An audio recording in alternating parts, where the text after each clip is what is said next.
Bueno, estoy grabando ya. Voy a saludar por decoro al que grabar después. Hola. No, porque estoy Hola. como... ¿Qué tal? ¿Qué tal? Buenas noches. Estoy con una seguidilla de temas y les digo la verdad. Estuve de 5 a 6 y media hablando de rosas. Les soy sincero. O sea, si tengo que hablar de vuelta de rosas, el restaurador de leyes, estoy afiladísimo porque como era una materia, les digo la verdad, que tenía medio olvidada, la estaba dando con un ayudante y le dejaba dar las clases a él. Y la verdad que las últimas salieron, bueno, no salieron bien, pero bueno, qué sé yo, tenía que apuntalar. Este, nada, estuve a full leyendo de Rosas el Restaurador. Así que estoy metido en el siglo XIX y ahí. Y mañana me toca Agamben, que no tiene nada que ver con esta materia. ¿Lo conocen? No. Bueno, no importa, uno. Homo Sacer y la nuda vida. ¿La tienen eso o no? Bueno, no importa. Y nada que ver, porque es de filosofía, de biopolítica. Y el jueves, multiculturalismo. Aparte me cambio de siglo, me cambio de continente, cambio todo. Y el miércoles a la tarde el programa de radio, que es tipo coyuntura nacional, lo que está pasando. Y entre medio me cayó esta, que es sistemas políticos. Entonces este es como un abanico muy grande, ¿no? Y no, y la verdad, no preparé nada. Bueno, tenía que decirlo para liberarme. Además, ¿saben qué me está pasando? Esto de entrar a clases y empezar a dar y que todas estén esperando al docente que va a hablar, como a la expectativa, sin preparar, es muy fácil esa posición de confort. A ver qué tiene para decir. Y la verdad no tengo nada para decir. Nos desnudamos. Así estoy. Bueno, ¿Puede decirnos qué opina de Rosas? y bueno, sí. ¿Cuál es su opinión? Mirá, tengo acá. Mirá, tengo. Abelardo Ramos, Revolución y Contrarrevolución en Argentina. Tengo Los días de la violencia. Tengo, acá lo que tengo encima, no tengo nada de vuestra materia de ustedes. Tengo la formación de la clase terrateniente bonaerense. Tengo un compendio de las guerras civiles argentinas acá. Tengo el análisis de la Constitución de 1819 y 1826. Puedo hablar de eso. Si quieren, les digo que Rosas es el primer político moderno de la Argentina. Eso podría decir. Viste, a veces cuando uno dice, bueno, por ejemplo, Kirchner asumió en los 90, ¿no? No, perdón, en el 2003, ¿correcto? Y asumió con la narrativa de los 70, ¿correcto? Porque el discurso, no sé, los derechos humanos, pi. Ojo, yo comparto, pero esa es la narrativa, pero la política, ¿cuál fue? Entendió perfectamente los 90. Es un político de raza, como Perón, como Roca, Rosas. Ahí está Rosas. Rosas no era, Rosas no era jacobino, ni revolucionario, ni tampoco era un romántico ilustrado como Rivadavia, con el fragor británico, ni tampoco era independentista, caudillo como San Martín, ¿no? Así dice Abelardo Ramos. ¿Y qué es Rosas? ¿Qué es Rosas? Rosas, Leo, es el primer ejemplar argentino del político estanciero, que se formó como ganadero bonaerense y viene a traer orden después de 20 años de conflictividad. Y que no tenía una política de oposición a las provincias, porque las provincias del interior necesitaban algún tipo de protección que Rosas les dio y la sometió a su merced. Pues de todo eso estuve hablando hora y media. ¿Cómo le saca? ¿Qué hace? ¿Saben lo que entendí con Rosas? Lo mismo que digo siempre con el peronismo y para la materia. No hay que ponerle etiqueta a los políticos. Tal es peronista, tal es radical. Pues si hacen eso no entienden nada. Y sirve con federales y unitarios. ¿Sirve decir que tal es federal o tal es unitario? No sirve, porque no se entiende bien cuál es el interés que están defendiendo, la posición estratégica geográfica en la que se ubican. Lo mismo me pasaba cuando explicaba la guerra de religiones. ¿A quién le di acá guerra de religiones? Bueno, no sé. En fin, eso es medieval. Bueno, si quieren, ¿alguien tiene alguna pregunta para hacer o quiere decirme algo que no sea, eh, no sé, de algún tema de la materia, ¿no? No. Pero, profesor, desde esa postura también podemos decir entonces que se puede ser, por ejemplo, peronista y se puede ser radical, como Massa. O sea, se puede ser panqueque. O sea, Es que yo no diría que decir que tal es panqueque o no, vamos a ponerle, está bien el término, o sea, es un término científico, panquequismo. Lo que pasa es que parte de la concepción errada de creer que alguien tiene una etiqueta y que la traiciona. Y tal vez lo que no estamos entendiendo es cuál es el verdadero interés de tal actor en tal situación. Y se pone una etiqueta, construye una narrativa y después de repente necesita otra que se ayorne mejor al interés que persigue. ¿Comprende lo que estoy diciendo? Si sí, no, yo como... entiendo que uno puede ir, entiendo que uno puede ir evolucionando, ¿no? También en las ideas y en la concepción, pero creo que hay principios básicos que deberían ser como innegociables, que es lo que pasa en los políticos que estamos viendo últimamente, como que están de un lado, están del otro y no se entienden finalmente qué defienden. Es que claro, el trabajo nuestro como cientistas sociales, primero, es no pensar que tiene que haber indefectiblemente ideologías o valores a defender per se. Está bien que las haya, pero pueden no haberlas, y que nuestro trabajo como cientistas sociales no es defender esos valores, sino comprender una dinámica de relación de fuerzas, más allá de los valores propios de cada uno. Después uno puede decir, che, a mí no me parece esto, yo no coincido, no me gustan estos valores, no los comparto, pero entiendo la estrategia, entiendo la dinámica.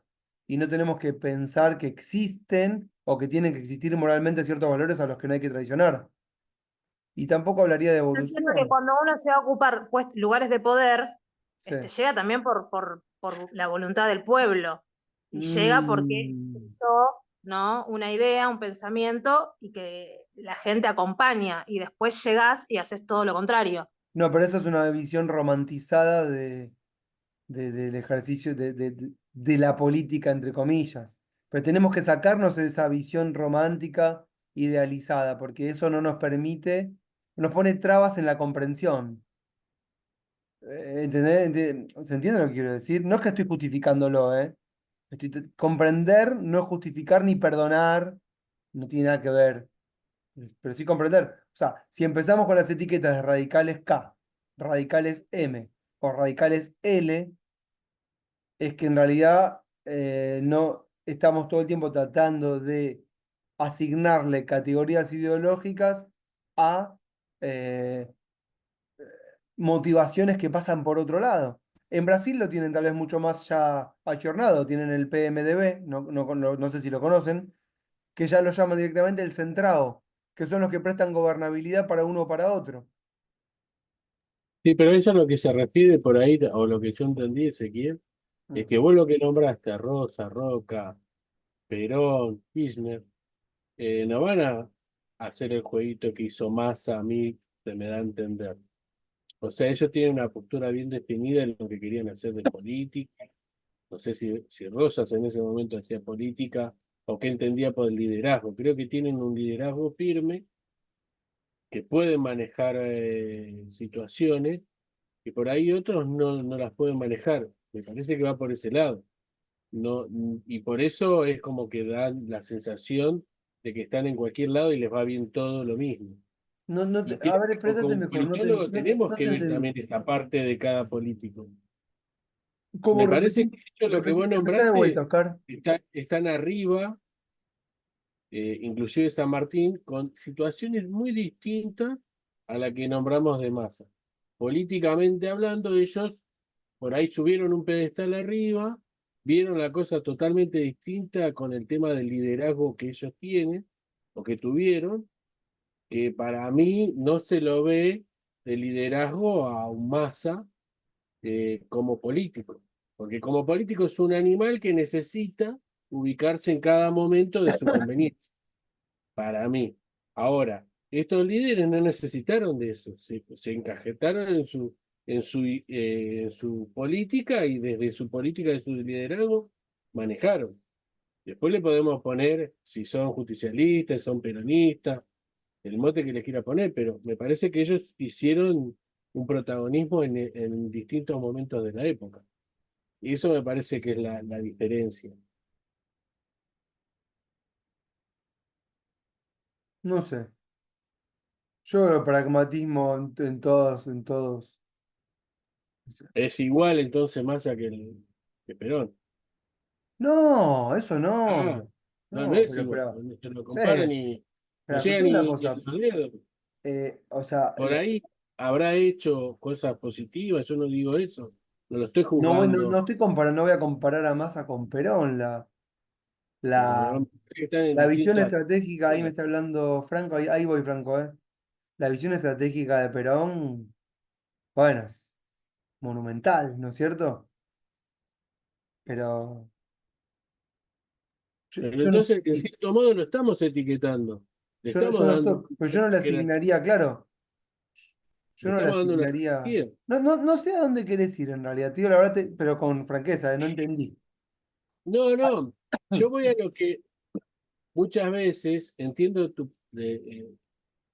o trato de entender la lógica que vos querés plantear, pero en definitiva sí caemos por ahí en analizar al político en su accionar, pero porque ahora es como que buscan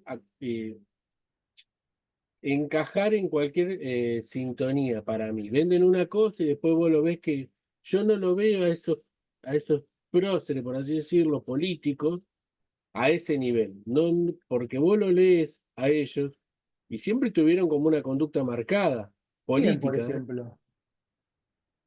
Y Perón, Pero ¿cuál sería la conducta marcada a la que te Rosa. referís?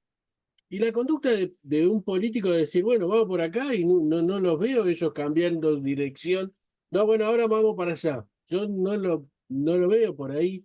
Bueno, El- bueno, a ver, los libros que he leído no lo han. claramente estamos hablando de un dirigente de palabras mayores, ¿no? Comprendió todo el siglo XX, el general Perón. Por eso, a eso voy. A eso lo que Bueno, vos nombrás pero eso no son significa tipos que de no otra sean. cabeza que a lo que decía Janel, creo que no andan por ahí en la chicana. Estos tipos me parece, lo veo tan grosso que no van en la chicana. Fueron a Tiene que otra ver con los situación. tiempos que corren, pero ¿cuál sería la ideología de Perón? Difícil. Exacto, coincido con vos. Ninguno de lo que vos me decís me parece que tiene una ideología marcada, sino que han marcado un momento histórico en el quehacer argentino. Igual también yo sí, y hablando de eso, yo creo que un poco el poder es una oportunidad y la construcción se hace desde el ejercicio.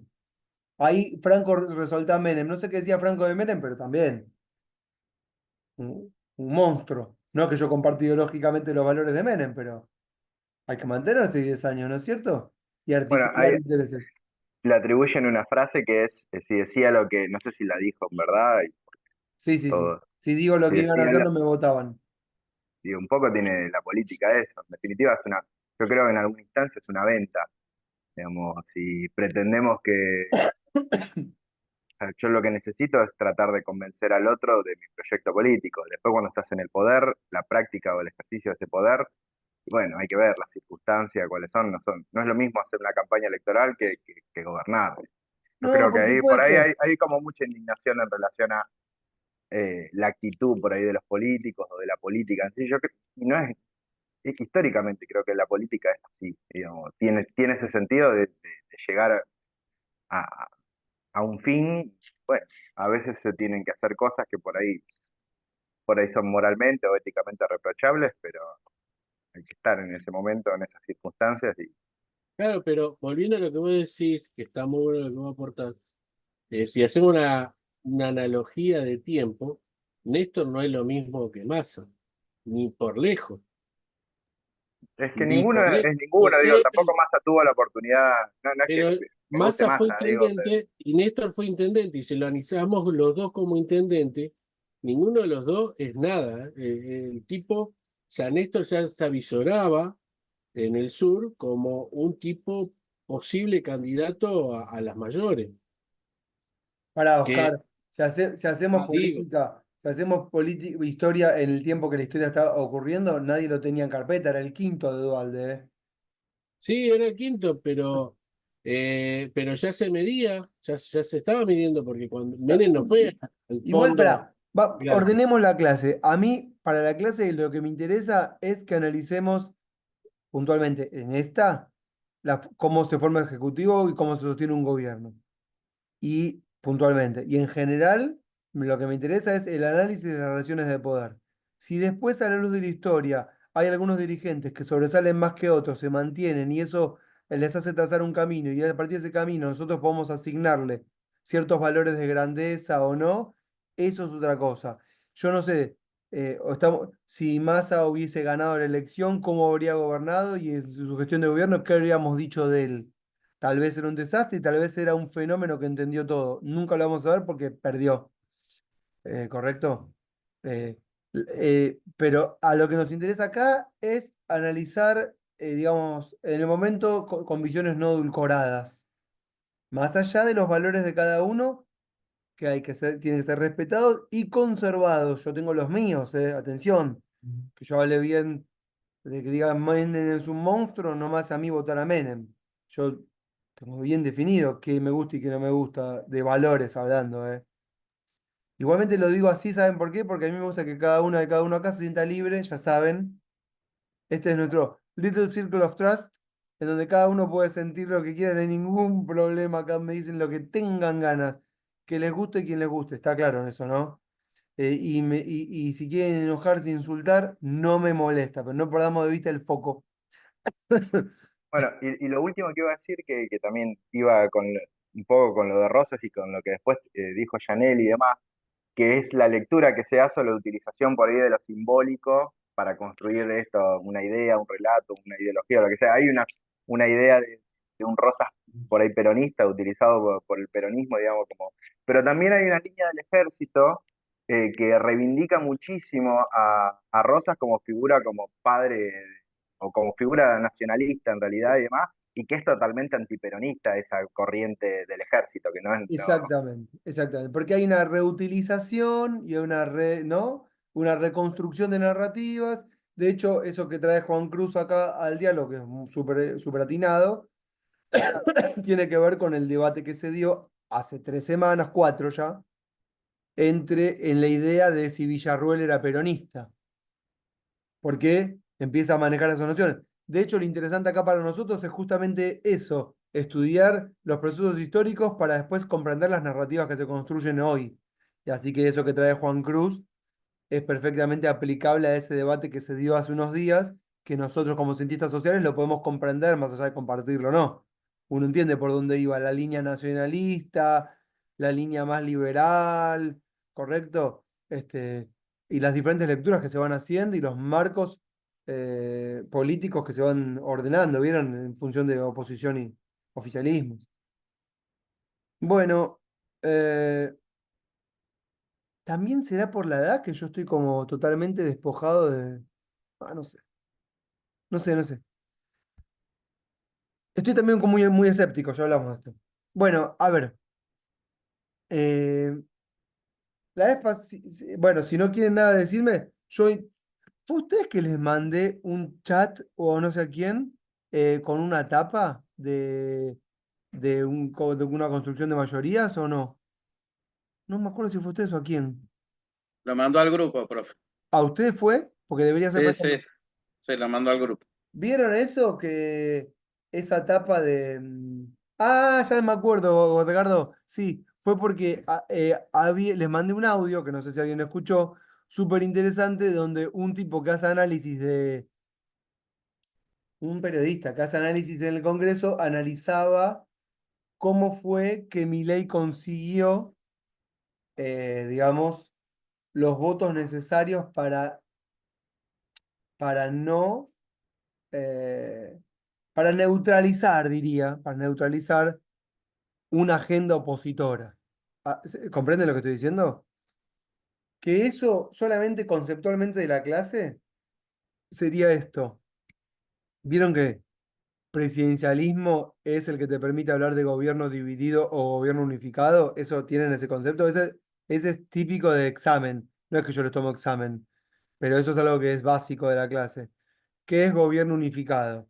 Gobierno unificado es cuando un ejecutivo controla las dos cámaras o una de las cámaras, tal vez la más importante. Y gobierno dividido es cuando un ejecutivo, en un presidencialismo, no controla la cámara o las cámaras opositoras. ¿Siguen esto que estoy diciendo? ¿Sí? Y, y porque Milei subestimó bastante desde que asumió el poder hace ya unos cuantos meses, 9, subestimó bastante el laburo en el Congreso. Tal vez Ivana vos podrías aportarme algo que trabajas ahí.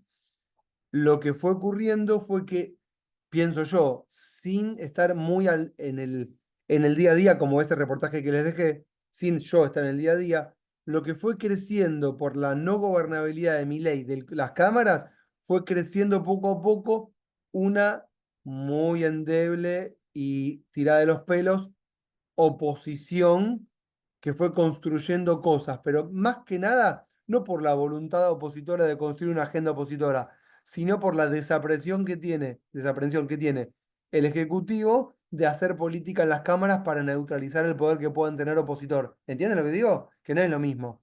No es que busca mayorías para sancionar leyes. Y esto, sino que en realidad, Sino porque el Congreso se está imponiendo, es eso. claro, claro, lo que fue Porque pasando poco a poco Milei que, lo que vino haciendo fue subestimar al legislativo. Entonces, la oposición o la pequeña oposición o débil oposición que se formó es en contra de esto, no directamente de su ideología. Hoy estuve hablando con un jefe de despacho de uno de los radicales que votó a favor del veto. Le digo, Chile, ¿qué le pasó a tu jefe? Me dicen, no le pasó nada. Lo que pasa es que la primera vez que votó, le dio bola a Cacase, de Loredo el jefe, Cacase, que se cree que es diputado todavía. Entonces, como no hicieron bien los números, qué sé yo, dice, y Luis es un radical de derecha de corte liberal, no entendió en ese momento, entonces votó a favor de la ley de la reforma previsional y ahora se dio cuenta que había votado mal la no, excusa. entiendo. Ahí lo que dice Ivana es interesante. Miren, dos cosas. Una, uno podría desconfiar y decir, che, pero no le compraron el voto. Atención con eso. Yo no estoy muy de acuerdo en decirlo así abiertamente y no lo diría nunca. Se lo pregunté. Está bien, Digo, porque es ahí amigo también, mío. sí, ¿Compraron el voto? Le digo, le compraron. No y no. exactamente. Y yo creo en la respuesta de Ivana, se los digo con total honestidad. Yo creo en la respuesta, porque a veces puede ser el mal manejo del Ejecutivo en esa falta de diálogo, de tacto, de llamada, de atención, en la que se te escapó la tortuga. Y no tiene que ser específicamente que alguien fue y sobornó a alguien. No, no tiene que ser así o transaccional. Puede ser, pero también no. Además, habría que probarlo. Pero yo lo que estaba queriendo decir es que es muy importante. No, esto, es muy fácil, como, viste, nota de la materia, es muy fácil en el presidencialismo controlar a las cámaras con un poquito. No hace falta tanto para controlar a las cámaras, no hace falta que si los partidos políticos no son verticales, no tienen un liderazgo fuerte, no están ideológicamente consustanciados, como es lo del tiempo que nos toca vivir, en donde no hay ninguna ideología fuerte como era en la época de los 60 o 70, en donde vos tenías ideologías nacionalistas, desarrollistas, marxista, liberal, fuerte, con unos principios morales muy arraigados que eran muy difíciles de desarticular, hoy con muy poquito te alcanza. ¿Entiendes lo que estoy diciendo? En aquella época era otra la narrativa, eran otros los valores, era el cambio, ¿entienden? El transfugismo era mu- muy, una cuestión de éticamente muy reprochable. Y fíjense que lo que le pasó a Milei, con que le votaron la ley de reforma de actualización previsional, la verdad que era muy poquito lo que le estaban votando en contra, le alcanzó con hacer una reunión que fue la etapa que les mandé. Fue, hizo una reunión, dicen que, dice, le escuché en nota periodística, que Macri le habría aconsejado a Milei, dale bola al Parlamento. O sea, no lo dejes estar. Hizo una mini reunión, los sentó a todos, viste cuando te sientan en la mesa y decís, me senté al lado del presidente y encontraste como se te infló un poquito el pecho, y le alcanzó con muy poquito para conseguir muy Feelings. poquitos votos, ¿entienden lo que digo, no? Sí. Y, y, y esto es lo que está pasando en nuestro sistema. Dos tercios, dos tercios es un número mágico, clave, ¿sí? Si un presidente en Argentina, estamos hablando ahora, no controla las cámaras, esto es afirmación científica, le alcanza con controlar un tercio para evitar ya sea una destitución o legislación opositora. ¿Entienden lo que estoy diciendo? Es muy fácil gobernar para un ejecutivo en nuestro sistema presidencialista, controlando solamente un tercio de una de las dos cámaras para neutralizar cualquier agenda opositora. ¿Comprenden por qué? Porque si te sancionan... ¿Sí? ¿Entienden lo que digo? Sí, sí, es lo que se trata de evitar primero, y lo más importante es el juicio político, Sí. eh, que eso es lo fundamental de cualquier gobierno, no solamente de este. O sea, tener una opción de invalidar que la oposición llegue a los dos tercios para cualquier gobierno es fundamental. Y principalmente por el juicio político que se le puede llegar a venir. En este caso, un gobierno extremadamente en minoría, ¿no? Sí.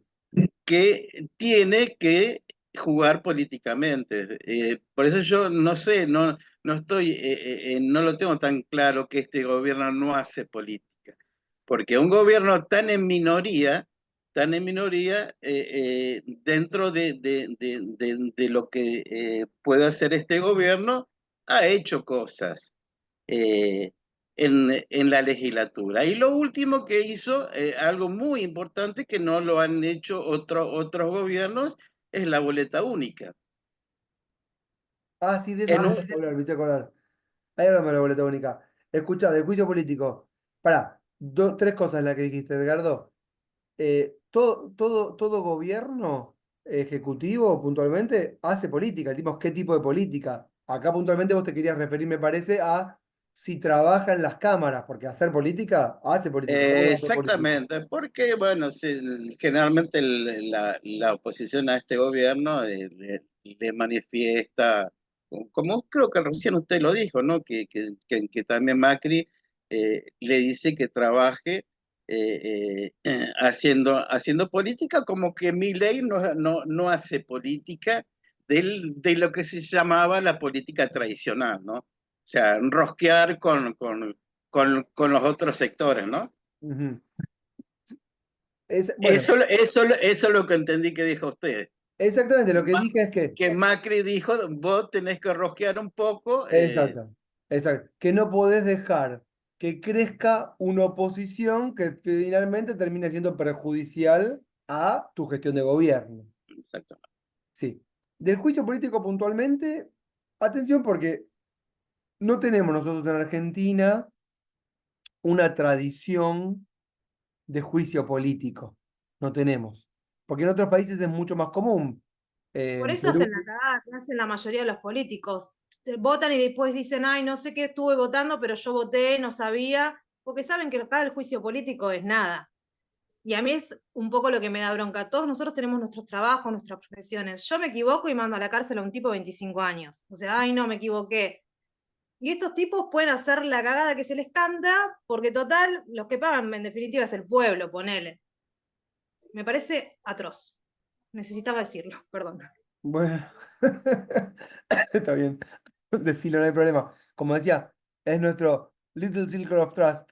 Puedes decir lo que quieras. Yo de repente como docente Yo no no, estoy a no voy a hacer favor esas de afirmaciones porque soy el docente, pero digan lo que quieran. En un bar, si querés, en un asadito, está bien. Yo soy el docente. Eh, ¿Qué ibas a decir, Ivana? Perdón. que no es que yo no estoy en contra de lo que hicieron estos diputados radicales, tampoco estoy a favor.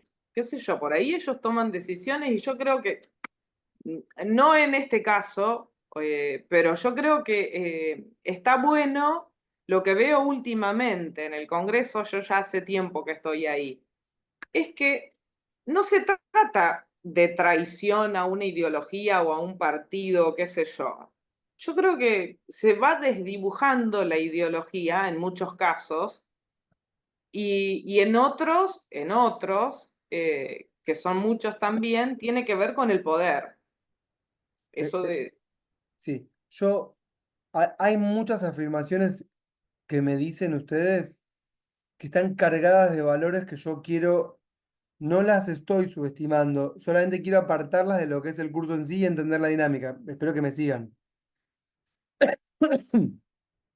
Quiero volver a retomar lo del juicio político. No tenemos en Argentina una tradición de juicio político, no hacemos juicios políticos a los presidentes.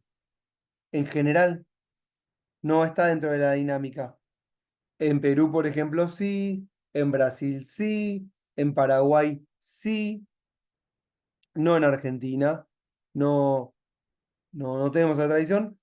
Y yo personalmente, si tengo que pensar en la posibilidad de un juicio político, pensando en el régimen democrático, lo veo muy perjudicial para el régimen democrático la idea de fantasear con un juicio político porque eso ya es valorativo. Después las consecuencias son las consecuencias para el régimen, ¿eh? Eh, lo que se estaría violando sería la voluntad popular del sufragio. Porque de repente si alguien ve que aquel a que él votó es destituido por un juicio político, lo que pone en juego tal vez es la idea de violar esa voluntad popular y genera, digamos, sentimientos negativos respecto del régimen y eso puede ser un riesgo a futuro de que perdamos el valor fundamental que es el sufragio, que es lo último que queda de democracia, si es que queda algo de democracia. ¿Entienden lo que estoy diciendo? Pero bueno, es una Sí, consecuencia posible si se avanzara con la idea de un juicio político. Por eso vuelvo a decir que el número de 2/3 es muy importante. Cuando se fantaseó con el juicio político hace 3 o 4 semanas, automáticamente Cristina Kirchner, que es un poco líder de la oposición en el peronismo, aunque hay internas muy fuertes dentro del peronismo en la oposición, desarticuló esa idea porque le dijo a Mayans no cuando coqueteó con Villarruel en esa ida y vuelta y apareció esa idea de Moreno, que Juan Cruz trajo como narrativa de si se puede peronizar y bueno, no. Pero lo que estaba en juego es eso. Si el día de mañana hay un juicio político y se destituye a un presidente, presidenta, no por el mecanismo del sufragio, sino por mayorías circunstanciales en las cámaras, lo que puede empezar a pasar a futuro es que esa barrera que no teníamos empieza a ser una posibilidad, la posibilidad del juicio político. Y ese es el temor que muchos tienen de que el sistema del régimen presidencialista, pero con sufragio en Argentina, se transforme en uno más parecido al de Brasil, al de Perú, al de Paraguay, por nombrar tres, en donde el juicio político está mucho más presente, pero al mismo tiempo que está más presente el juicio político, también está mucho menos presente sostener el sufragio. ¿Entienden a dónde voy? Eso independientemente de la las encuestas, las Sí, sí. narrativas que se podrían llegar a construir a partir de la idea de una posible destitución, el sufrimiento del pueblo por lo que está pasando, cosas que podemos compartir. Sí, Ahí lo que quizás entra en juego, digamos, a la hora de establecer si efectivamente. O sea, yo también considero ahí no tiene lo del juicio político como que no tiene mucho sentido, excepto que el cálculo político, pienso yo, establezca que sea necesario como eventualmente, es totalmente contrafáctico con lo que voy a decir, pero lo que eventualmente hubiese pasado, sí, lo que pasó con Alberto hubiese pasado en medio del mandato. Que particularmente si el cálculo político hubiese sido, che, es tan grave esto, pero es algo muy personal o muy específico de la figura, quizás no hubiese sido una ruptura del régimen y sí más bien una cuestión de descomprimir esa situación. Y eso. es contrafáctico, pero digo, podría ser, ahí tiene que ver, pienso yo, con una cuestión de cálculo político, más Sí, que. yo igual siempre pienso en qué pasaría con todos aquellos que votaron a alguien, aunque sean muy poquitos, y que después vean que esa persona a la que votaron, no importa lo que ustedes piensan de quien gobierna, pero yo no coincido, no tengo que coincidir con el gobierno. Pero ¿qué pasa con todos aquellos a los que se ven, digamos, como violados ellos por haber violado su voluntad de votar a alguien a quien le ponían una esperanza? ¿Entienden lo que estoy diciendo? Entonces, ¿qué pasaría? Porque ciertamente no estamos todos de acuerdo, es más, estamos todos en desacuerdo con todo, básicamente. Y bueno, es un riesgo. Pero bueno, eso Yo pasa. creo que igual la voluntad popular me parece que se viola tipo constantemente y no por un juicio político. Claro, por eso yo te entiendo, pero vos podés pensarlo, yo puedo compartirlo con vos, yo puedo compartir, de hecho tal vez hasta lo comparto, pero no quiero acá en clase compartirlo, porque ahí estarías como poniendo en cabeza de uno la voluntad de todos, que en realidad es distinta, porque ¿qué pasa con el 20, el 30, el 40, el 10 que sostiene a un gobierno y que confía en ese gobierno y que lo votó? Poder, no sé, Milei, Macri, Cristina, los que llegaron al poder últimamente, llegaron con, no sé, la idea de no vamos a devaluar. Subieron a los 2 minutos, devaluaron. Eso no es violar la voluntad popular. Eso no, o sea, No está dentro de lo que sería esta clase. Y tampoco es algo que nosotros podamos afirmar. No podemos decir que eso es violar o no violar, porque tampoco hay una voluntad popular. No la hay. No podemos afirmar que existe una voluntad popular. ¿Entiendes? No existe. En todo y caso, hay entonces dice opiniones, que un narrativas. juicio político, ¿cómo dice que un juicio político violaría lo que sería la voluntad popular? No, vos tenés que Voto. pensar cuál. Acá en esta clase estamos tratando de trabajar formación de ejecutivos, sostenibilidad de un gobierno, riesgo de crisis de gobierno, riesgo de crisis de régimen. Y estoy diciendo que un juicio político, que es una circunstancia en nuestra tradición, hay que analizar cada caso con su tradición histórica, ¿eh? Porque no es que solamente estos son leyes. En la tradición argentina, el juicio político está visto, considerado hoy como una situación extrema. Entonces, si aparece esa idea como situación extrema y tiene asidero y avanza, y un ejecutivo es destituido, sería destituido no por el mecanismo de la alternancia del sufragio. Y eso lo que haría sería poner en riesgo el régimen presidencialista. Eso estoy explicando. Eso no significa que quien gobierna viola o no viola la voluntad popular y ahí tendríamos que empezar a discutir qué es la voluntad popular, si existe, qué piensa cada uno de lo que es la voluntad popular y seguramente no nos pondríamos de acuerdo porque no es lo mismo la voluntad popular que yo puedo compartir con algunos respecto de otros que no la comparten.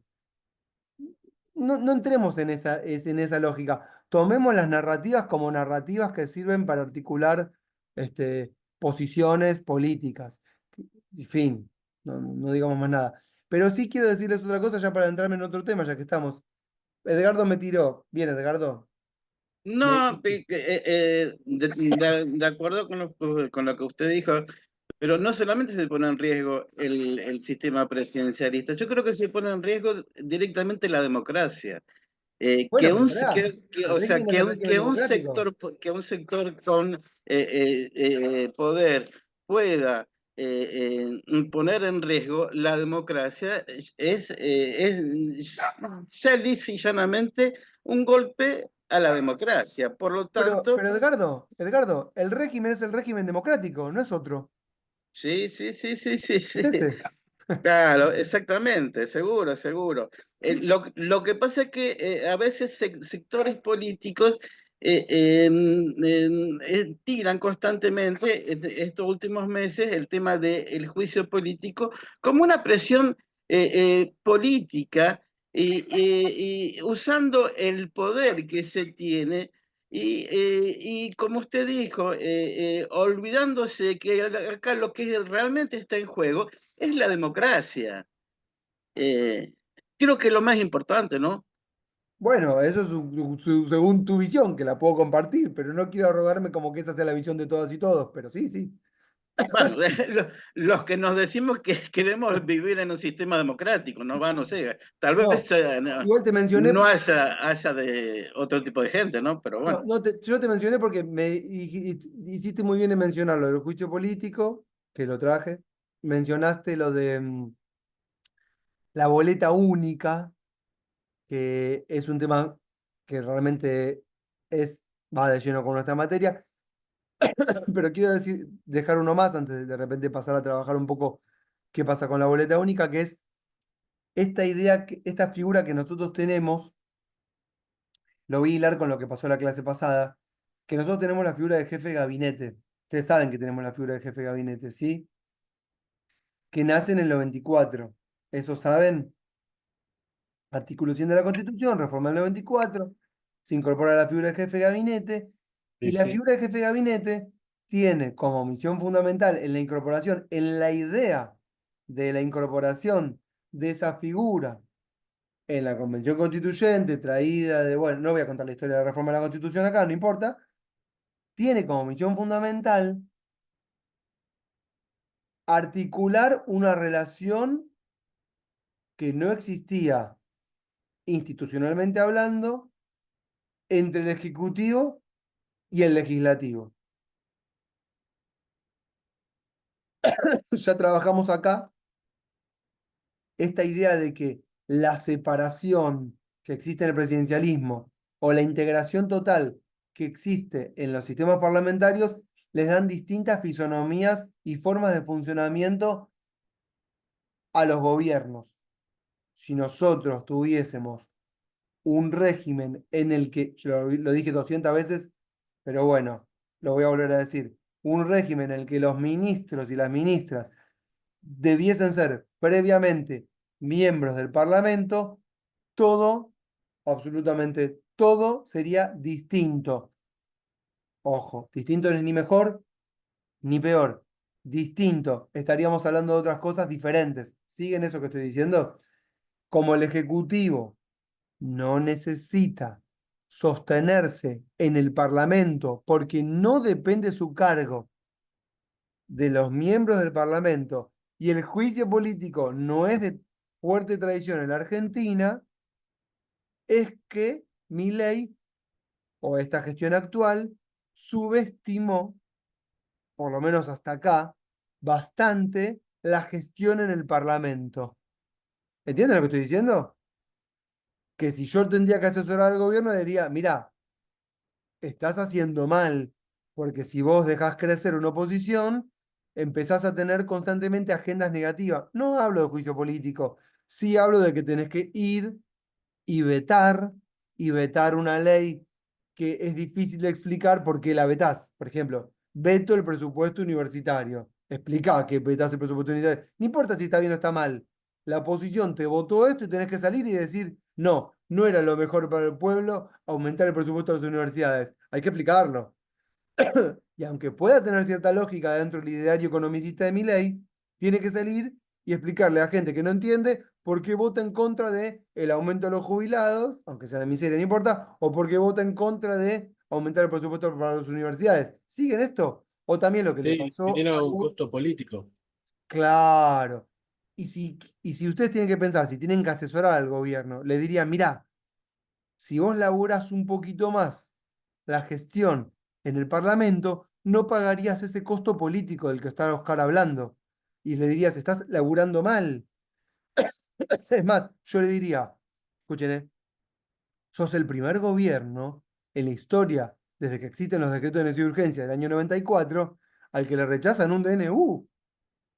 Miren que tenemos historia de DNU, ¿eh? En 1853, para ser No, más pará, específico. los DNU existen desde el 94 y la Comisión Bicameral Permanente existe desde 2006. 2006. Desde 2006, pero desde el 2006 hasta el 2024, ningún gobierno había tenido semejante logro, ¿no? Negativo, que es que te, que es que te rechacen un DNU en las dos cámaras. ¿Me siguen este razonamiento? Bueno, Sí. la figura del jefe de gabinete, sí, Juan Cruz, decime.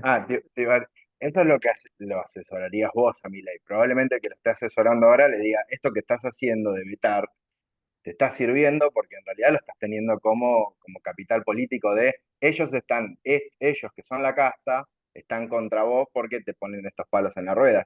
Al menos hasta ahora, no sé si eso como instrumento le va a estar sirviendo siempre. Yo creo que ahora están ahí cambiando un poco esa dinámica, pero, pero en principio hasta ahora, al menos con lo que viene pasando, el análisis de lo correcto en términos de lo que hay que hacer de estrategia política va en esa línea, me parece. Te digo que la verdad, chapó para Juan Cruz, estás afiladísimo, comparto, sí, comparto, porque yo también, eso que dice, como estrategia, yo la comparto, porque imagínense la situación extrema del juicio político. Milei tiene en este momento un 40% de encuesta, 35 vamos a decir, no importa, de adhesión, si quieren. Seamos benévolos, seamos malévolos, 30% de adhesión, ¿correcto? 30% de gente que todavía lo sostiene. Es un montón. ¿Saben cuánto tiene Dina Boluarte en Perú? 5%. Está ahí. Entonces, ¿qué pasaría si Milei fuese destituido por juicio político? Bueno, lo que dice Juan Cruz, me echó la casta. Anda a desarticular después la narrativa de me echó la casta. ¿Comprenden, no? Que es que va en sintonía con lo que él me está diciendo es, mira, haces bien, porque ahí tenés a las ratas, viste que Milei, vieron que Milei las llama ratas, ahora son héroes, pero ayer eran ratas. Le, es la casta que impide al gobierno avanzar con su gestión, de terminar con los negocios, porque esa es la narrativa del gobierno. Y de esa lectura que hace Juan Cruz podía ser correcto. Claro, Nadie pero la sabe si es lectura que vos correcto o hiciste no. con con ¿Cómo? las universidades es difícil. Puede ser que lo piensen todavía, como le dice Juan, pero también la estrategia que vos planteaste en la universidad es complicado. Las Es dos cosas, distinto. sí, las dos cosas están bien, lo que yo digo y lo que Juan Cruz dice, que también lo comparto. Y la única respuesta la vamos a tener con con el derrotero de las políticas y el destino final de este gobierno, porque lo estamos analizando en el momento que pasa. Y nadie sabe si fue una jugada política buena o en realidad se les escapó la tortuga, diría Maradona. Nadie lo sabe.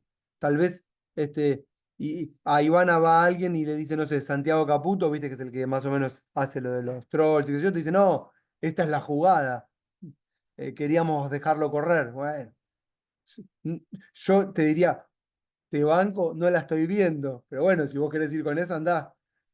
¿Entiendes, no? Estoy hilando fino, pero todas estas cosas igualmente son interesantes que ustedes las adviertan en este tipo de reglas institucionales que tenemos que permiten este tipo de acciones. Voy. Si tuviésemos otro régimen, a eso iba, distinto, otro tipo sería el tipo de la forma de articular. Y ahí iba. Cuando se agrega en el 94 la figura del jefe de gabinete, es porque se había pensado cómo articular una presencia más importante del Ejecutivo en el Parlamento, pero que sea institucionalmente obligado a hacerlo. ¿Por qué? Porque el diseño de la reforma del 94, yo esto no sé si ustedes lo saben, está planteado de esta forma. Si el Ejecutivo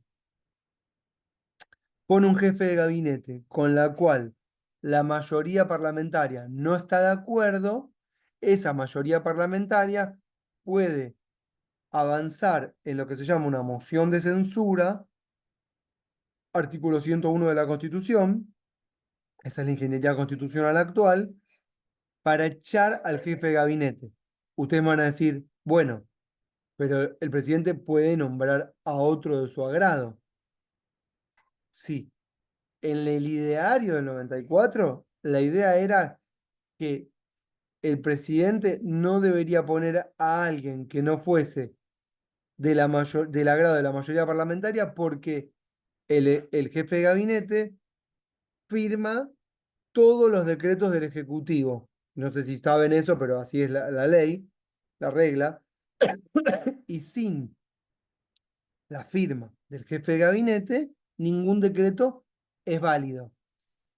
Nosotros no tenemos esa tradición y nadie piensa en el horizonte de una posible eh, alternancia gubernamental, la idea de que Milei sea el presidente con un jefe de gabinete de una posible mayoría opositora. Eso no está dentro de el horizonte de lo que nosotros podíamos pensar. Pero, ¿por qué no está dentro? ¿Me están siguiendo este razonamiento? O sea, la única alternativa que pensamos es la de juicio político y por eso nos centramos en eso, pero no pensamos, che, ¿por qué no se arma una oposición que le ponga otro jefe de gabinete? Bueno, yo diría varias cosas. Una, primero porque no hay una oposición con voluntad de gobierno, porque para que haya un reemplazo, para que haya un juicio político, para que haya un cambio en el jefe de gabinete, si quieren, de mayoría opositora, tiene que haber una mayoría opositora que esté unificada, que tenga vocación de poder, que tenga un liderazgo firme y que articule a todas las fuerzas que lo apoyen a esa mayoría. Y eso no existe en este momento. Es decir, todo lo que le va mal a Milei no lo capitaliza ninguna oposición. En todo caso, ¿dónde va toda esa furia que pierde mi ley de apoyo? Va al descontento social, al desencanto, al, a la no creencia en el régimen democrático, a la antipolítica, ¿comprenden, no? Este, bueno, es una crisis de representación, básicamente. Bien, pero, pero ¿de dónde tomaron los constituyentes del 94? Espero que me estén siguiendo con lo que estoy diciendo, si no me lo dicen. ¿De dónde tomaron esta idea del jefe de gabinete tal cual está pensado en nuestra constitución? ¿Ustedes saben de dónde lo tomaron? Haber sido primer ministro. Lo tomaron del modelo francés. Y este es el puente que estoy haciendo con la clase pasada, que empezamos hablando del modelo inglés, y no quise introducir el modelo francés porque tal vez era complicado. Pero si me están siguiendo, podríamos incorporar algunos elementos complejos respecto del sistema francés para hacer analogía con el nuestro, porque además ese modelo tiene características del modelo inglés, pero algunas de nuestro modelo. Por eso el sistema francés es el que llamamos semipresidencialista. ¿Escucharon hablar Sí, alguna vez del que también sistema? en la Constitución dice que tiene que ir todos los meses el jefe de gabinete a responder preguntas y a decir cómo va el gobierno y que casi ninguno lo cumple. Sí, sí que se cumple, Lucas. O sea, está muy buena la No, digo incorporación. todos los meses Ah, no, no, de... no, no, no. Pero tenemos, mira, lo único que te puedo. Lo que dice Lucas es correcto. El jefe de gabinete tiene que ir alternadamente una vez por mes a cada una de las cámaras a dar un speech de la gestión de gobierno y bancarse las preguntas que le hacen. Eso está pensado también de los sistemas parlamentarios en el inglés que estuvimos hablando la vez pasada, en el español también. Tienen que ir los primeros ministros o los jefes de gabinete. Tienen que ir, no, son miembros del Parlamento, son de la casa, no la sienten ajena. Entonces van a la sesión y se tienen que bancar que le digan en la cara de todo. Y tienen que responder a las preguntas casi obligatoriamente. Esa fue la idea con la que se pensó esa, esa característica de la que Lucas está mencionando, que está muy bien. Que vaya el jefe de gabinete, que escuche las preguntas y que se banque las críticas. Lo que pasa es que lo positivo es que al principio no iba, apenas se sancionó, y con el tiempo empezó a ir. Lo negativo, y tal vez esto es a lo que Lucas hace referencia, es que no van siempre. Si van, la oposición le hace 2.500 preguntas, como pasó hace 2 semanas, A Franco lo terminaron internando, pero no iba a responder las 2.500 preguntas. Igual no es por eso que lo internaron, aparentemente habría tenido entredicho con el presidente. Y claro, cuando te hacen 2.500 preguntas no respondes ninguna. Entonces tal vez hubiese sido mejor, háganle 4, 5 y que responda. Pero bueno, la idea era que el Ejecutivo tenga mucha más presencia y que el Ejecutivo dependiese un poco más en la gestión de gobierno de las mayorías parlamentarias. Bueno, y yo les decía, eso fue tomado del sistema semipresidencialista francés. Bien, ¿cómo es ese sistema semipresidencialista francés? Bien, tienen un presidente que es elegido por el sufragio popular directo por parte de la población cada 5 años. ¿Sí? En el sistema de ellos creo que es 50%. No estoy seguro, pero casi que sí. Pero ahora estoy dudando. Pero bueno, vamos a decir 50%, no importa. Y se elige en mayo. Cada 5 años en mayo, no sé qué día de mayo. ¿Está lo que estoy diciendo? Pero al mismo tiempo, tienen un primer ministro, que sería como nuestro jefe de gabinete. Y el primer ministro siempre fue, históricamente hablando, un primer ministro que representa a la mayoría opositora. ¿Ok? ¿Sí? Y voy a agregar una tercera variable. Como ellos tienen un sistema electoral para elegir miembros de la asamblea, que sería como nuestra Cámara de Diputados, de circunscripción uninominal, como es en Inglaterra, en general las cámaras tienden a tener un sistema bipartidista. Y ustedes esto lo entienden por lo que explicamos la clase pasada. ¿Se acuerdan? Que el sistema de circunscripción uninominal construye artificialmente mayorías que no representan proporcionalmente la voluntad popular, porque al tener esa circunscripción uninominal, solo gana uno por circunscripción y se construyen mayorías que son forzadas. Eso tiende al bipartidismo. Ese bipartidismo es el que permitió hasta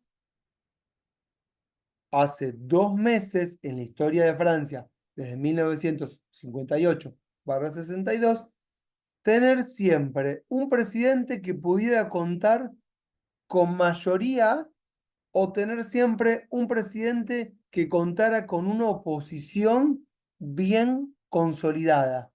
¿Comprendieron? ¿O es muy difícil lo que estoy diciendo? Tal vez estoy yendo súper rápido y si no se entendió nada lo vuelvo a decir. Yo sé que tengo muchas cosas en la cabeza, pero En díganme, criollo sería todos se conocen a esa altura. ¿cómo? En criollo sería se conocen todos a esa altura, más o No, no es menos. que se conocen, no, quiero decir, como ellos Tiene tienen, a todos o tiene a la mayoría a su favor o totalmente en contra. exactamente, eso es lo que estoy tratando de decir. Es decir, que el sistema electoral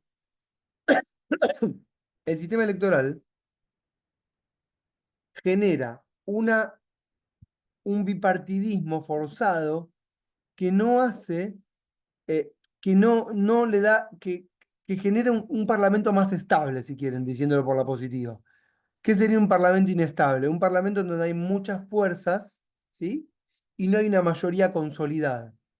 Entonces, al tener un parlamento mucho más estable de mayoría oficialista o de mayoría opositora, lo que ocurrió históricamente desde que Francia tiene este sistema semipresidencialista fue o que el presidente y el primer ministro eran del mismo partido o que el presidente tuvo que gobernar con un primer ministro que era de la mayoría opositora. ¿Hasta ahí entendieron? Ellos llaman a la situación fáctica de tener un presidente de un partido con un primer ministro del partido opositor como periodo de cohabitación. Hice una pausa porque tenía que respirar, pero es todo junto, cohabitación. Los periodos de cohabitación entonces son los periodos en los que un presidente gobierna con un primer ministro de mayoría opositora. ¿Tienen muchos periodos de cohabitación?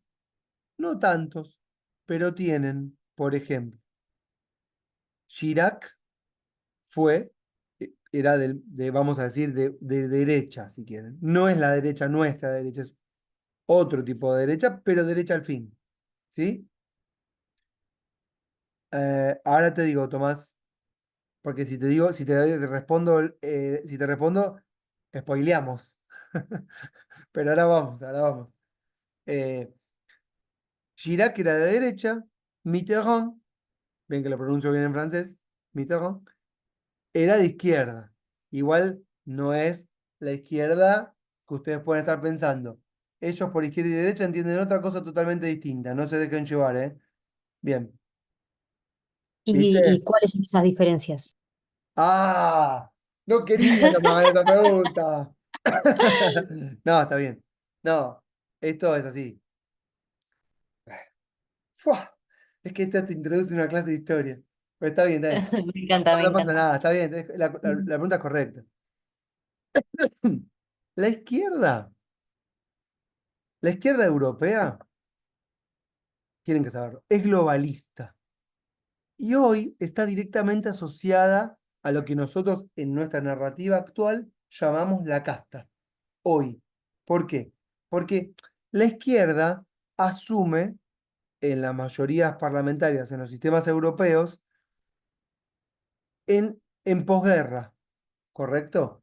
Siempre la izquierda, ¿por qué globalista? Porque la izquierda europea era una izquierda que adhería al régimen comunista, que manejado desde Rusia, decían que la revolución o era internacionalista o no era. Entonces estaba en contra de lo que sería la defensa de un nacionalismo cerrado, porque la izquierda, ¿cuál fue la narrativa de la izquierda europea siempre? La narrativa de la izquierda fue, el enemigo no está del otro lado de la frontera, el enemigo es tu patrón, en la distinción capital-trabajo. ¿Comprenden lo que estoy diciendo? Entonces, históricamente la izquierda fue globalista, internacionalista, pero al mismo tiempo antinacionalista. ¿Por qué? Porque no se peleaba con el obrero que está del otro lado de la frontera, sino que el obrero del otro lado de la frontera, la izquierda lo interpretaba como su correligionario o camarada, sería en términos comunistas ortodoxos. Después el comunismo no fue eso, el comunismo, pero no importa. No existe el comunismo. Ahora, ¿cuál fue la narrativa contraria a esa izquierda globalista? El fuerte nacionalismo, ¿sí? Que dice que el enemigo está del otro lado de la frontera.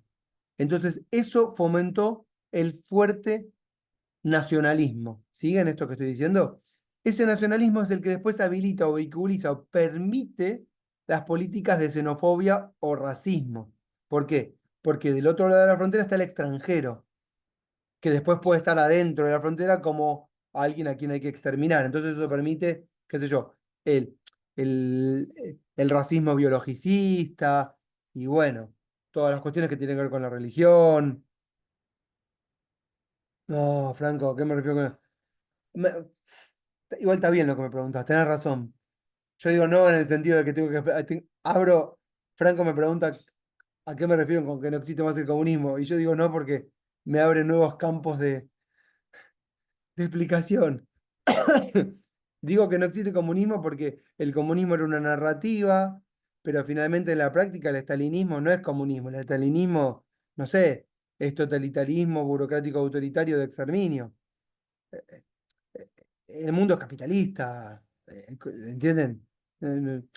Son esas famosas etiquetas de las que hablamos al principio, que si las empezamos a asignar, no entendemos lo que pasa. No hablemos de comunismo porque no entendemos Venció el nada. capitalismo. ¿Eh? Venció el capitalismo. De vuelta. El capitalismo fue el vencedor.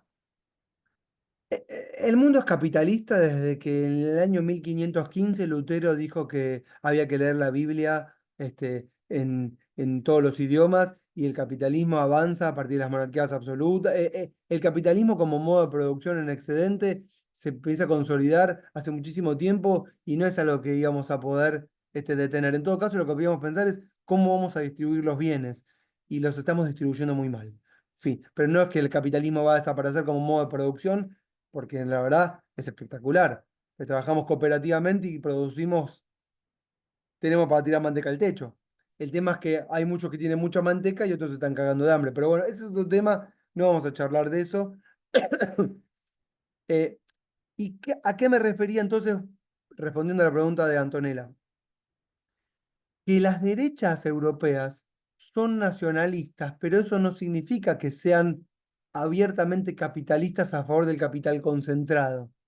Son estatalistas, totalitarias, intervencionistas, pero tienen como base de apoyo y sustentación, sobre todo en los inicios del siglo XX y mitad del siglo XX, a los propios trabajadores. O sea, ¿cuál es la base de legitimación de los partidos nacionalistas? Son los trabajadores. Son los mismos trabajadores que eran comunistas o eran nacionalistas, pero trabajadores al fin. No es lo mismo el nacionalismo que el capitalismo de los años 70 que privilegia el capital concentrado. ¿Entienden lo que estoy diciendo? Y las derechas europeas no son siempre derechas a favor del capital concentrado. Por eso, está bien la pregunta que hizo Antonella, avanzo y digo, hoy esas izquierdas que asumen los gobiernos europeos post Segunda Guerra Mundial, que son de fuerte intervención, distribución de la riqueza, bienestar, pasa el tiempo y empiezan a hacer negocios en el Estado. ¿Correcto? Negocios, como cualquiera. Eso lo dice Oscar Oslak. ¿Lo conocen Oscar Oslak, el politólogo argentino? Él dice, el Estado es una oportunidad de negocios. Siempre lo fue. Y esas izquierdas que al principio estaban fuertemente ideologizadas, finalmente se fueron convirtiendo en esa casta que hace negocios en el poder. Y empezaron a descubrirse en los años 80, sobre todo, negociados de la izquierda, que está directamente asociada ¿a qué? A Bruselas, al Banco Mundial, a las políticas de ajuste, a la política financiera. Entonces es una izquierda que está mucho más asociada al capital concentrado que una derecha que es mucho más parecida, aunque xenófoba, a un nacionalismo local, que puede o no puede ser peronista, pero nacionalista. ¿Comprenden? Entonces, por ejemplo, ustedes escuchan el discurso de Giorgia Meloni, que habla en contra del capital transnacional, de las financieras, del control de los medios de comunicación, y decís, sí, yo coincido con estas políticas. Pero después escuchas a Giorgia Meloni diciendo, hay que deportar a extranjeros, y yo ahí yo no coincido tanto, yo personalmente. Entonces ahí se mezcla el nacionalismo, la xenofobia, pero esa derecha no es una derecha aperturista. Entonces, cuando yo digo Chirac, vuelvo a Francia, ¿respondí Antonella? ¿No es lo mismo la izquierda y la derecha? Espero que se haya entendido. Sí, por supuesto que sí. Muchas gracias. Cuando yo digo entonces, gracias, cuando yo digo que Chirac asume como de derecha y que Mitterrand, que era de izquierda, era el presidente y Chirac de derecha era el primer ministro, no tenemos que pensar que Mitterrand es la izquierda que nosotros podemos pensar que es, ni que Chirac es la derecha que nosotros podemos pensar que es. No es eso. Dicho esto, no importa la etiqueta que tenga cada uno, entiendan que fue un gobierno de cohabitación, en donde una mayoría opositora en el Parlamento le puso al primer ministro a un presidente. ¿Se entendió? No, Tuvieron más. esto último no entendí porque técnicamente lo pone el presidente al primer ministro, ¿Quién me está ¿o hablando? Que no? está muy bien lo que está diciendo. Juan Cruz, Juan Cruz, seguís afilado. Sí, ha me sido lo afilado. spoileaste. Esperá Ah, que ok, diga, ok. esperá que diga una cohabitación más y ya contesto eso, porque eso es a donde voy yo exactamente ahora, es a donde voy. Hay más periodos de cohabitación. Otro periodo famoso de cohabitación fue, por ejemplo, Chirac, que fue primer ministro de Mitterrand y después fue presidente Chirac. Y cuando Chirac asume en el año,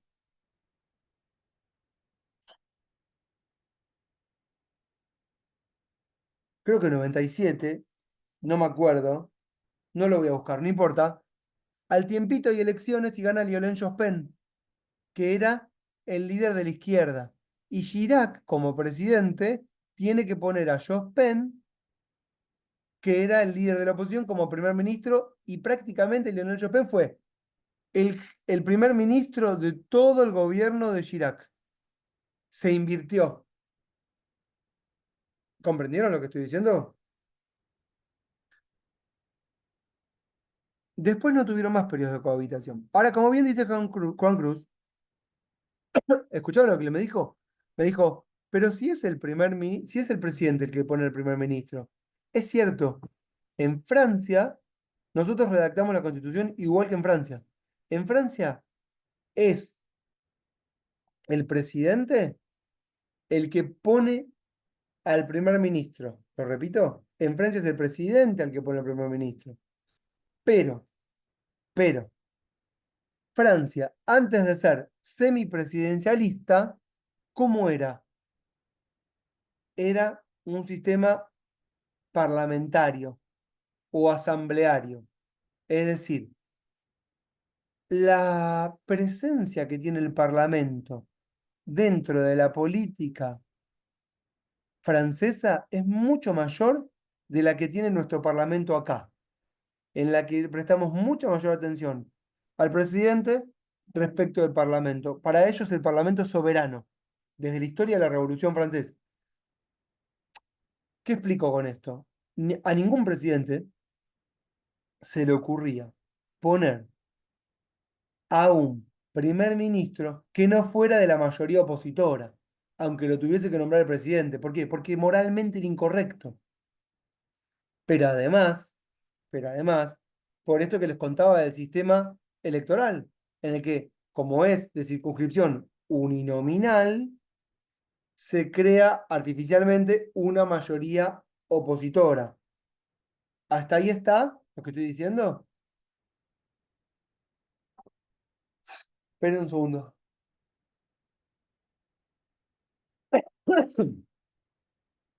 ¿Quién me preguntó qué pasó ahora? A ver el chat.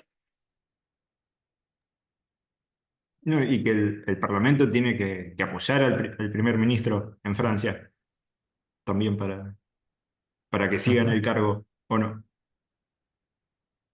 En realidad, el presidente lo elige y lo único que puede hacer la oposición es lo mismo que tenemos nosotros acá que no usamos. Lo puede echar con una moción de censura. Es decir, al presidente francés, en el sistema que ellos tienen, le alcanza con controlar una minoría que no permita que una mayoría destituya al jefe de gabinete. ¿Se entiende? Es decir, con controlar una porción del Parlamento como mi ley acá, le alcanza para bloquear cualquier política de oposición. Eso no pasaba por el sistema electoral, por el sistema electoral que ellos tienen. Como nosotros tenemos un sistema que se acerca un poco más a la representación proporcional, los bloques parlamentarios son mucho más dispersos e inestables que el Parlamento francés. Esto me va trayendo lentamente, ya no creo que lo trate hoy porque me duele la cabeza, al tema que trajo Edgardo, de la boleta única, pero lo anticipo, las consecuencias que tiene implementar la boleta única en el sistema de partidos en el Parlamento y la relación con el Ejecutivo. Lo dejé como título, sigo con Francia. Si ustedes no entienden nada, lean, porque estoy uniendo todas las variables. Bien, entonces, acá Tomás me dice, ¿ahora lo tienen? Claro, porque Tomás me dijo, ¿qué tienen ahora los franceses? Bien, voy a seguir con esto. En junio de este año, ¿están conmigo, no? ¿Estamos juntos en esta? Estamos, Bien. Sí, sí, sí, Ezequiel. Venimos bárbaro. Ah, en junio de este año, hubieron elecciones para miembros del Parlamento Europeo. ¿Sabían? Bien. El sistema electoral francés, igual que el europeo, igual que el español, para miembros del Parlamento Europeo, es de representación proporcional. Es decir, los franceses tienen que mandar como país una cantidad X de miembros diputados al Parlamento Europeo, tipo 70 creo que son. Entonces, ¿qué hace Francia para elegir a sus 70 representantes para el Parlamento Europeo? Bueno, hace una elección de representación proporcional como la conocemos nosotros. No sé si el sistema es DONT, pero creo que sí. Y todo el territorio francés, son 65 millones, es un territorio único, un distrito único. O sea que la representación proporcional es muy proporcional. Fueron las elecciones parlamentarias y ganó la extrema derecha de Marine Le Pen, que se llama, le voy a decir en francés, no se rían, pero no me sale de otra forma, Rassemblement National, RN. No se rían, no me sale distinto porque hablo francés. No, no es por cancherear, no lo puedo decir de otra forma. No importa. RN. Perfecto, Ezequiel, si yo no sé francés, estaba de 10. No, ¿Quién te va a no, creer? porque viste, decís, se manda la parte, les juro que no. Lo que les quiero. Retengamos el concepto. Marine Le Pen, que es la extrema derecha, que es la hija de Jean-Marie Le Pen, que es el papá, que es un xenófobo total, ganó. ¿Cómo ganó? El presidente actual, que se llama Macron, no sé si lo tienen de nombre, que está haciendo su segundo mandato, se las vio negras y hizo una jugadita. ¿Qué jugadita? Disolvió el Parlamento, es algo que pueden hacer los presidentes franceses, para convocar a elecciones, porque él dijo, es una jugadita, dijo, che, si perdí y el pueblo francés ya no me apoya, voy a convocar a elecciones disolviendo el Parlamento y elijamos una nueva mayoría. Y yo me someto al escrutinio de la voluntad popular. ¿Por qué es una jugadita?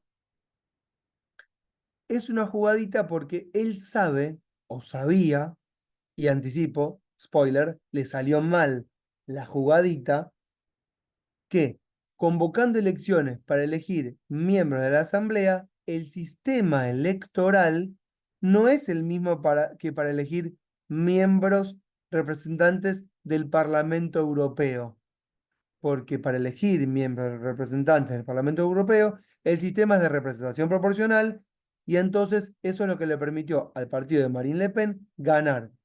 Pero para elegir miembros de la Asamblea Legislativa, el sistema es de circunscripción uninominal por mayoría absoluta, ya que estoy completo, a doble vuelta obligatoria. ¿Cómo es este sistema? Se hacen elecciones, les voy a explicar oficialmente. En Francia, para elegir miembros del Parlamento, piensan que es igual que en Inglaterra. Agarran todo el país y lo dividen en 600 jurisdicciones, más o menos, 500, no sé, la cantidad de diputados que tienen. Y en cada pequeña circunscripción eligen un representante. A diferencia de lo que pasa en Inglaterra, que es the first past the post, el primero que gana pasa, como sería la elección de gobernador en la provincia de Buenos Aires o en Santa Fe, en Francia no es así. En Francia es por mayoría absoluta a doble vuelta obligatoria. ¿Quién pasa a la segunda vuelta? Siempre es obligatorio. Pasan a la segunda vuelta todos los candidatos que en la primera vuelta obtienen más del 12,5% de los votos válidamente emitidos. Es decir, que si 3 candidatos pasan el 12,5, en la práctica es el 15,6, porque es de la cantidad de votos válidos emitidos, hay una segunda vuelta no entre los dos más votados, sino entre todos los que pasaron el 12,5. Incluso puede ser que en algunos estados, de hecho pasó, se dieron disputas entre 4 o incluso 5 candidatos. Aunque en la mayoría pasaron 3, sino 2. ¿Entendieron lo que acabo de decir? Y Para que lo perdieron asocien. esta uninominal. Perdieron la uninominal y pasaron varios más partidos de lo que tendrían que haber, de lo que ellos podrían haber manejado. En vez de pasar 2, pasaron directamente 3 o más partidos en cada circunscripción. Sí. 2003, Argentina, post-crisis, peronismo dividido. ¿Cuántos candidatos del peronismo fueron? 3. ¿Se acuerdan? Kirchner, Menem, Rodríguez A. Y 2 por el radicalismo. López Murphy, Carrió. ¿Se acuerdan o no? Kirchner sacó, Menem sacó 25, Kirchner sacó 23, López Murphy sacó 22. ¿Se acuerdan todo esto? A la segunda vuelta, ¿quién iba? A la segunda vuelta iban los dos por las fórmulas más votadas. Menem, Kirchner. Menem se bajó, Kirchner quedó. López Murphy, cuando se baja Menem, intentó participar de la segunda vuelta en una presentación muy tibia que la justicia electoral le dijo que no. Dijo, no, si no va Menem, voy yo como tercera fórmula más votada. ¿Por qué traigo este ejemplo acá? Para que asocien. ¿Cómo hubiese sido bajo el sistema francés, pero para la elección de un miembro de diputado? Hubiesen pasado a la segunda vuelta todos los que obtenían más de 12,5 en la primera. O sea que hubiésemos tenido la segunda vuelta con Menem, con Kirchner, con López Murphy, con Rodríguez A y con Carrió, porque todos habían sacado más de 12,5 porque había mucha fragmentación. ¿Entendieron lo que estoy diciendo? Ahora, vuelvo a Francia. ¿Por qué Macron hace esta jugada? Porque históricamente en Francia siempre hubo lo que ellos llaman un, comillas, cordón sanitario. Cierro comillas. ¿A qué llaman cordón sanitario? Ellos llaman cordón sanitario a la unión de todos los partidos contra la extrema derecha. Históricamente, la extrema derecha siempre fue marginal y nadie se asoció con la extrema derecha para formar gobierno. ¿Ok? ¿Están, no? Entonces, lo que históricamente pasaba es que si la extrema derecha pasaba en algunas jurisdicciones a la segunda vuelta, se unían izquierda y derecha tradicional, casta, si ustedes quieren, en el discurso de casta anticasta, contra la extrema derecha xenófoba. Y eso es lo que le permitió siempre a todos los gobiernos, ya sean de izquierda o derecha, francesa o europea, evitar el avance de la extrema derecha. ¿Qué fue ¿Sí? Esto es lo que pensó Macron que iba a pasar cuando armó su jugadita de voy a disolver la asamblea, voy a convocar elecciones y vamos a ver si el pueblo francés apoya, como pasó en las parlamentarias europeas, a la derecha extrema de Marine Le Pen. ¿Por qué también lo hizo? Porque es lo que había pasado en Francia con Pedro Sánchez. y esto lo dejo como título para cuando analicemos España, Pedro Sánchez hizo la misma jugada para aislar a Vox un año antes en España y le salió bien. Y Macron pensó, España tiene el mismo sistema electoral que Francia, a mí también me va a salir bien. Hizo una mala lectura y le salió mal. En el 2002, Jean-Marie Le Pen, el papá de Marine Le Pen, había llegado a segunda vuelta contra Chirac. Eso lo tienen descrito en el libro de Pasquino. Lo tienen descrito.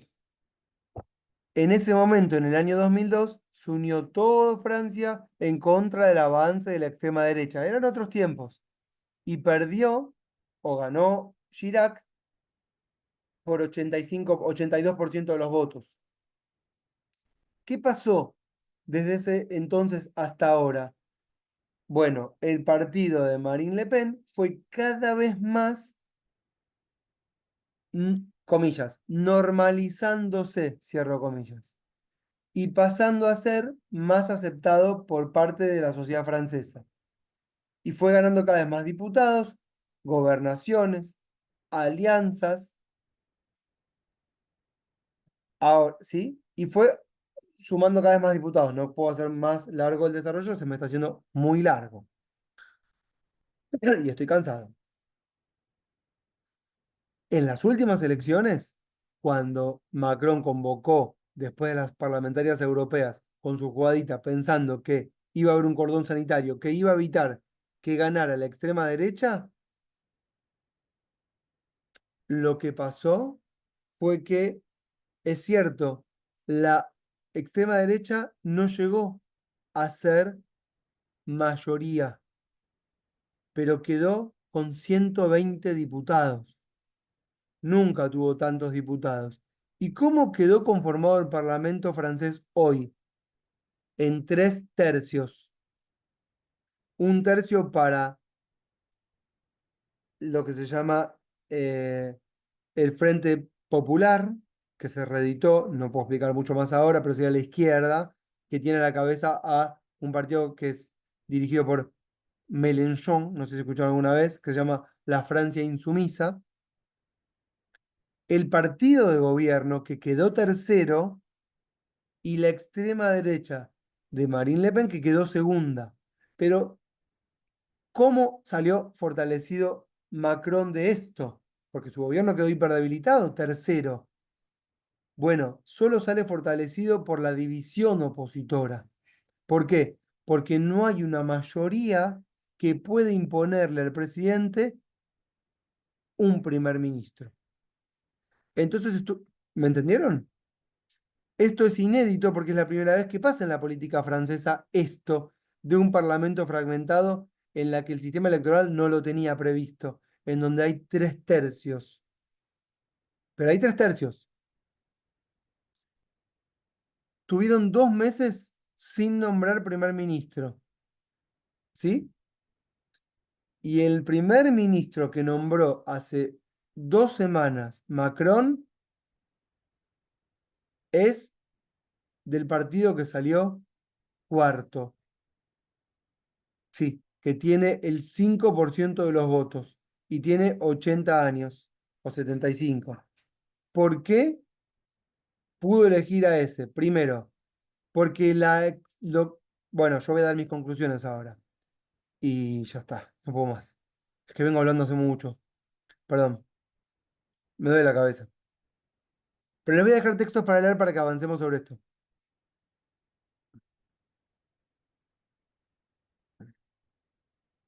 Lo que está pasando en Francia es que lo que está pasando en Europa.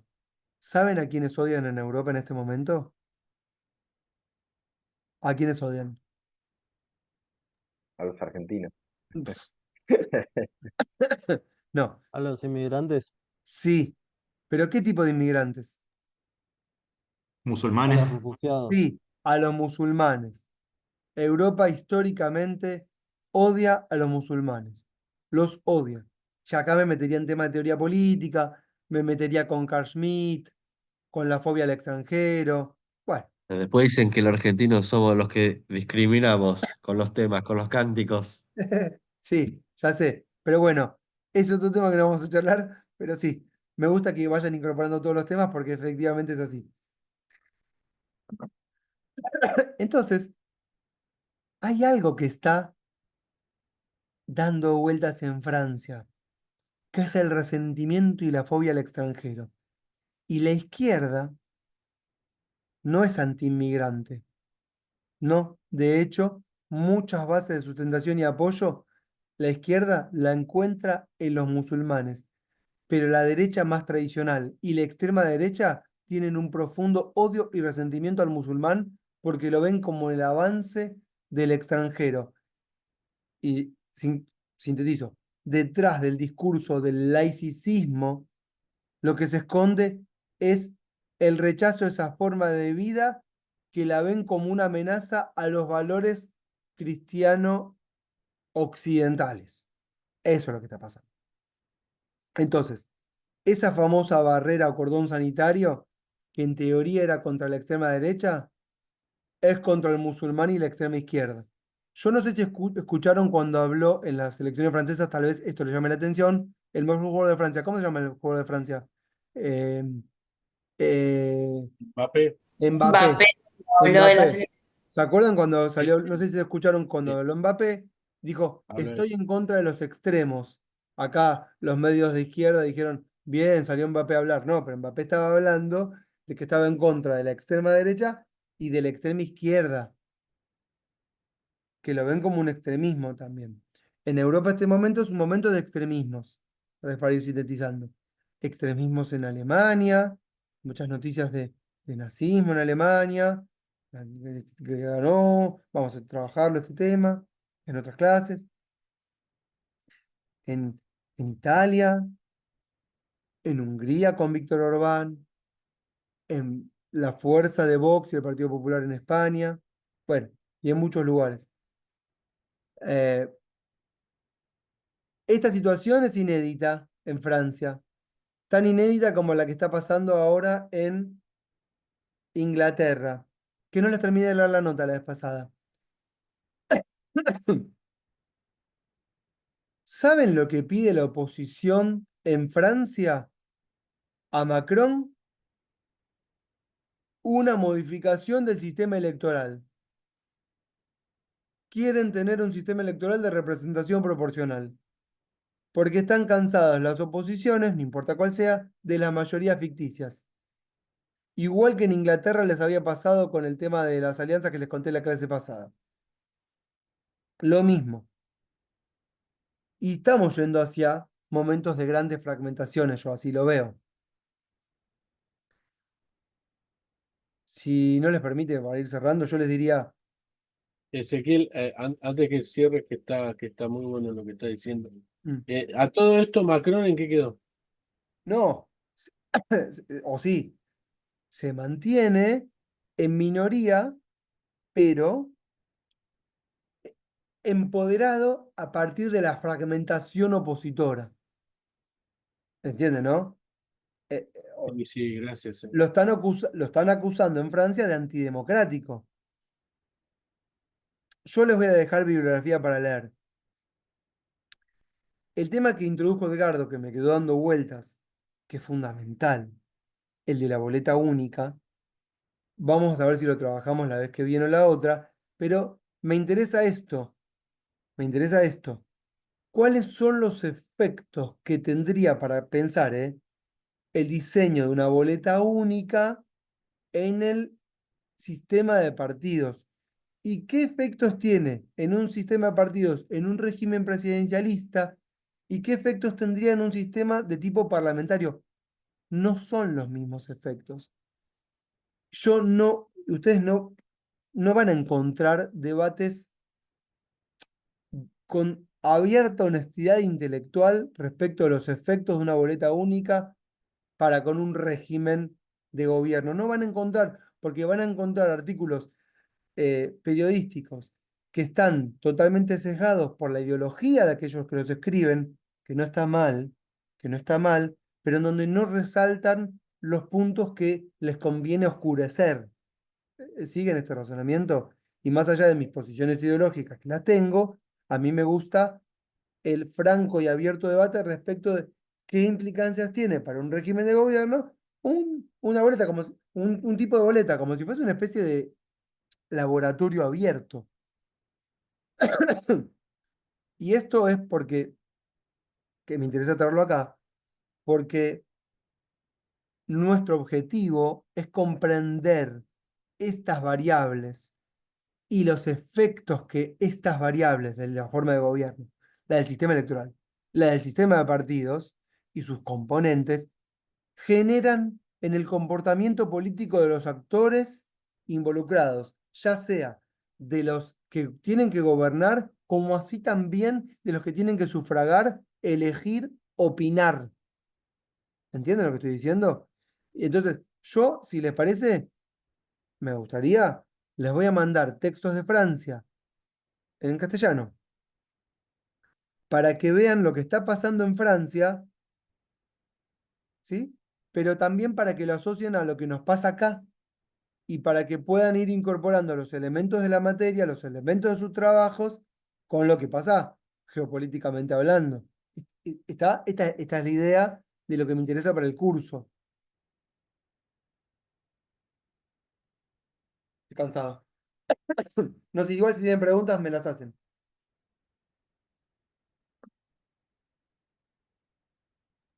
Profe, profe, creo que queda nada más en Latinoamérica, que creo, o en Sudamérica, creo que quedan nada más dos países que no tienen boleta única. Argentina y otro país más, que no me acuerdo quién es. Pero el resto es todo boleta única. Igual, Edgardo, no hay un solo diseño de boleta única, ni es la única variable del sistema electoral. El tamaño de la circunscripción, el tamaño de la asamblea, si el empadronamiento es obligatorio o optativo, el día de la elección, la forma de financiamiento, la cantidad de cámaras, si es electrónico, si es electrónico, ¿de qué tipo? Si la boleta se imprime, si no se imprime, ¿qué tipo de mayorías? O sea, no es que es solo una boleta única, porque analizar eso solo, desmembrado del resto de las otras variables, es como que pierde sentido el análisis. ¿Entiendes lo que estoy diciendo? Entonces puede ser que sea cierto lo que vos decís, pero el análisis para mí es por país. Por eso incluso yo me propuse este cuatrimestre hacer análisis por país y no análisis por variable, porque es como que por variable se pierde la apreciación de la complejidad del lugar. Entonces yo digo musulmán y hablo de Europa. Nosotros no tenemos ese problema, pero no es un tema que podamos subestimar, el tema del musulmán. ¿Entienden? Es fundamental para ellos. Una cosa, yo en el 2005, me acuerdo que viajé a Francia, estuve 2 años, hice un curso de francés, así, para pelotudear, sinceramente, bueno, nada. Y una chica levanta la mano, vieron que son esos debates en las clases de idiomas donde se habla de cualquier pelotudez, y una chica de Alemania y levanta la mano, 2005, y dice, no, porque nosotros tenemos miedo de los turcos. Yo no entendí bien de qué hablaba. O sea, ¿qué le pasa con los turcos? Pero lo que quiero decir es que este problema lo tienen de hace mucho. En Alemania tienen fobia los turcos. Mal, mal. Y lo que pasó en Inglaterra, que acusaron a los musulmanes de haber asesinado a no sé quién, y hubo una racia hace poquito. ¿Saben, no? Está heavy el mundo. Bueno, Con ese tema tampoco yo pienso que hay una discusión honestamente intelectual de la cuestión de la inmigración, porque está muy cargada ideológicamente, emocionalmente, es un tema ahí medio complicado. exactamente. Yo no encuentro debates honestos en ningún lado, prácticamente. No encuentro con quién hablar. Todos me salen con posiciones que son todas muy respetables, ¿eh? Pero ¿cómo nosotros como cientistas sociales nos despojamos de todo para charlar un rato? Después cada uno va a la marcha que le gusta, le da like a lo que le gusta, critica lo que le gusta, entre amigos, ¿no? Pero acá como profesionales de la ciencia política, ¿entienden? Que no es lo mismo. Y a mí me gusta acá privilegiar ese ámbito de la ciencia política. Bueno, si lo sacamos bueno en el curso, para mí va a ser un logro. Bueno, ¿qué más? ¿Tienen más dudas? ¿Qué hacemos? ¿Les puedo dejar material y estamos? Ya estamos. Lista, Ya estamos. lista. Esa. Escuchen una cosa. Vamos a cambiar. En el chat, ¿me escriben ahora cada uno su nombre antes de irnos? Pónganlos todos, escriban todos sus nombres y yo después con eso armo la lista, ¿puede ser? Dale, profe. Profe, Sí, no, Franco Cantoni te habla. Vos sabés que la clase pasada yo estuve presente, pero no me figura ausente. No sé si se me habrá confundido o algo, por eso le quería avisar. puede ser, Franco, escucha. Escúchame. Lo mismo que le había dicho la vez pasada a Yanel, que no me mandaste mensaje. Mándenme, que yo hablo a Bedelía y les digo que corrijan, pero si no me avisan a acordar, me voy a olvidar. Un Dale, mensaje, así me queda fijo y yo digo, che, cambiarle el presente a tal, pues yo ya no puedo hacerlo, puede ser que me haya equivocado, ¿eh? Igual no hay problema, no es un tema para mí, no es una complejidad. Mando mensaje y corrigen, ¿escuchaste? genial, genial, gracias. Lo mismo vos, Janel, que no habías estado en las primeras clases, mandame mensaje que yo les digo junto con Franco que te ponga presente. ¿Está? Después les mando material de Francia. Está todo mezclado, pero aparece el sistema electoral. ¿Listo? Sí, sí, Perfecto, Buenas profe. noches. Vamos. está bueno. Que anden bien. Buena semana. Chao, Buena profe, buenas semana. noches. Buena Nos semana. vemos. Luego.